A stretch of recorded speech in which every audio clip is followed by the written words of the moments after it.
आत्मीय भाइयों एवं बहनों, आपको परम पूज्य गुरुदेव के जन्म शताब्दी पुस्तक माला 37 खिलौनों ने अध्यात्म का सत्यानाश कर दिया प्रवचन पढ़कर सुना रहे थे। आगे साथियों, गायत्री मंत्र कितना सामर्थ्यवान है। मैं चाहता था कि उस सामर्थ्य का लाभ उठाने के लिए मेरे बाद दूसरे आदमी भी रहे होते तो मजा आ जाता। अच्छे, अभी जो लोग रोज गालियां दिया करते हैं और कहते हैं कि हमको 3 साल गायत्री मंत्र जपते हुए हो गए पर इससे कोई फायदा नहीं हुआ। यदि मैं अपने पीछे ऐसे आदमी छोड़कर मरा होता जो मेरे ही तरीके से गर्दन ऊंची करके लोगों से यह कहने में समर्थ रहे होते कि अध्यात्म बड़े काम का है और यह बहुत उपयोगी है, फायदेमंद है और यह शक्तिशाली है और बड़ा चमत्कारी है, जैसे कि हम हिम्मत के साथ कहते हैं कि आप में से भी ऐसे आदमी होते और हम आपको यह सिखाते कि अध्यात्म क्या हो सकता है,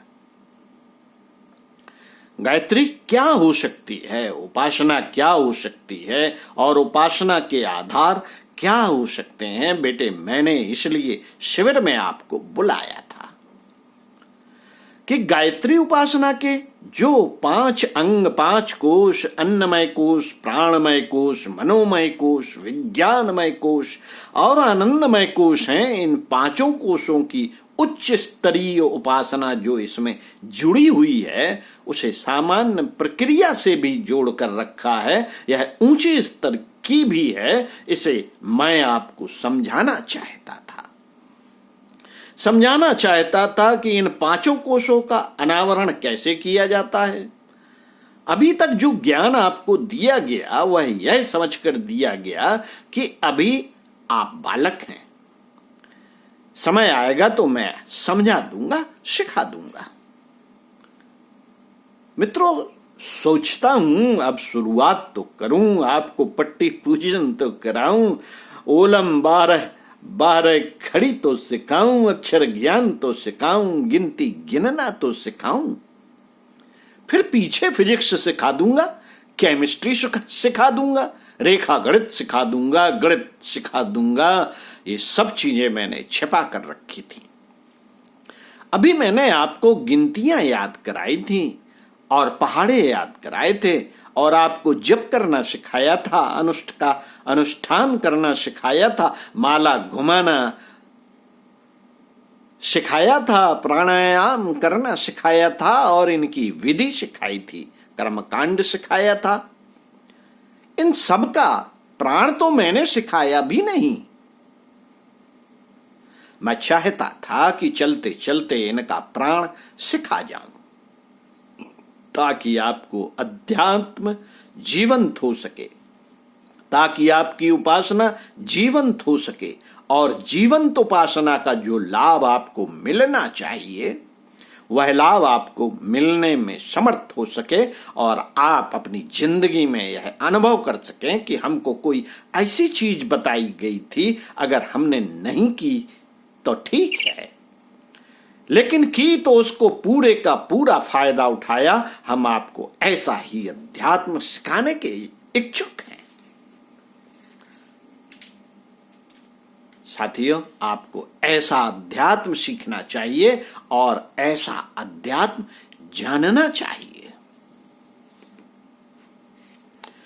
मित्रों, अध्यात्म में आत्मशोधन वाली प्रक्रिया है। आत्मशोधन वाली प्रक्रिया है।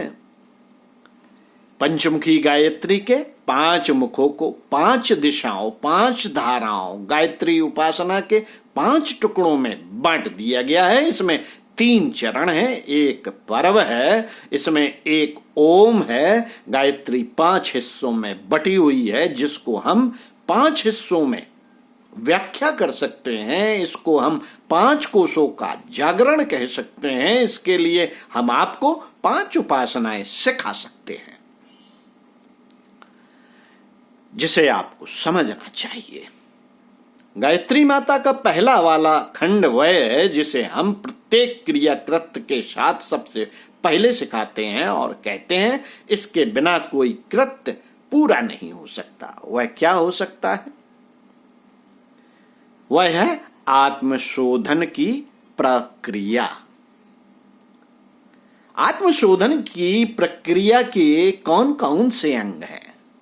आप उसके बिना जप नहीं कर सकते, उसके बिना हवन नहीं कर सकते, उसके बिना कोई कर्मकांड नहीं कर सकते। यह तो हमारे कर्म का प्रारंभ है और यह हमारे अध्यात्म का प्रारंभ है, जिसको हम आत्मशोधन की प्रक्रिया कहते हैं।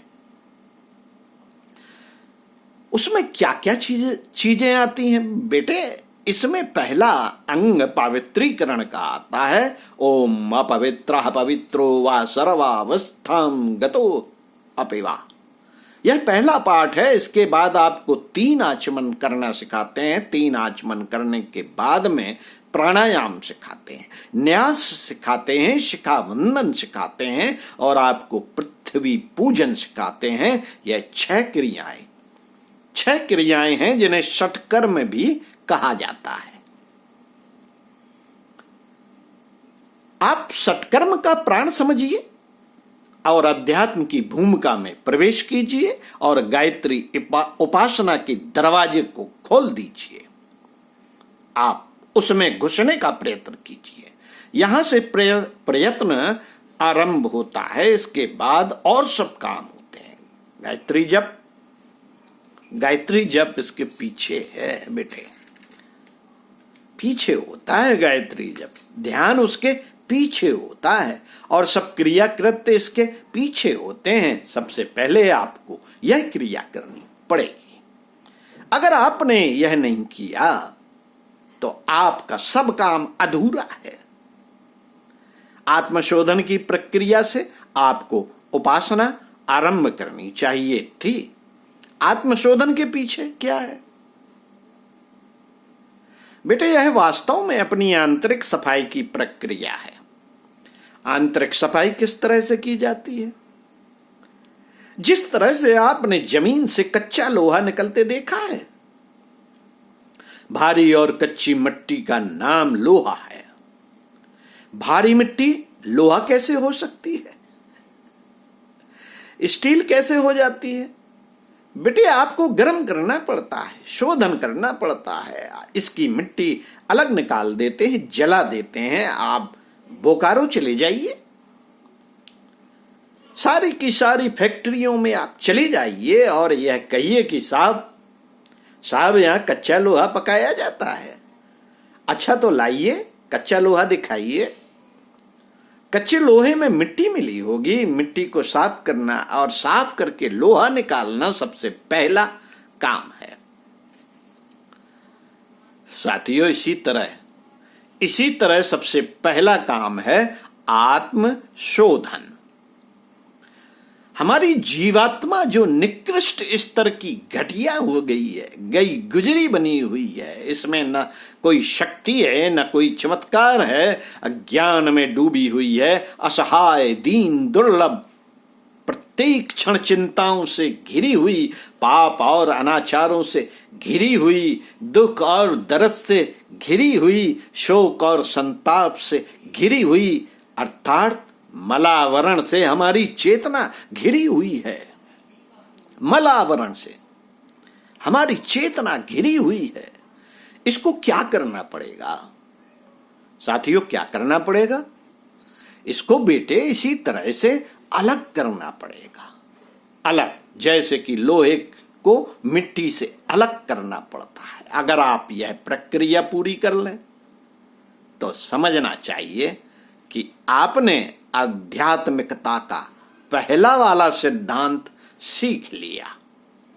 रंगाई से पहले धुलाई की जाती है। भक्ति से पहले, कर्म कांडों से पहले, अनुष्ठानों से पहले धुलाई आवश्यक है।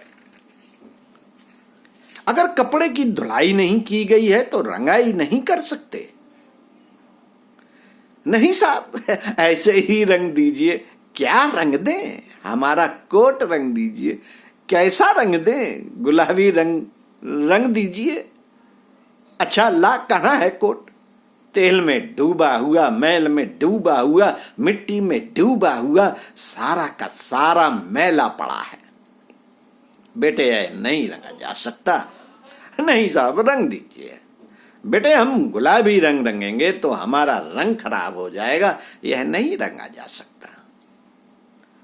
तो यह कैसे रंगा जा सकता है? इसको पहले धोबी के यहां ले जाओ।